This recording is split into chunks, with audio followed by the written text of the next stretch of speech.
கருமேகம் போல நீர் இல்லை, அலைக்கடல் அடங்குமோ? அதிகார குரலுக்கு எப்போதும் நீரின் வீழ்ச்சி நீதானே. உன்னை நீந்தி கடக்க முடியாதே ஒரு பனித்துளி, அது எரிமலை அணைத்திடுமா?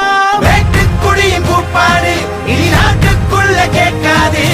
இன முகவரி அது இனி விழித்திறந்திடுமே. வெட்டுக்குடியின் கூப்பாடு இனி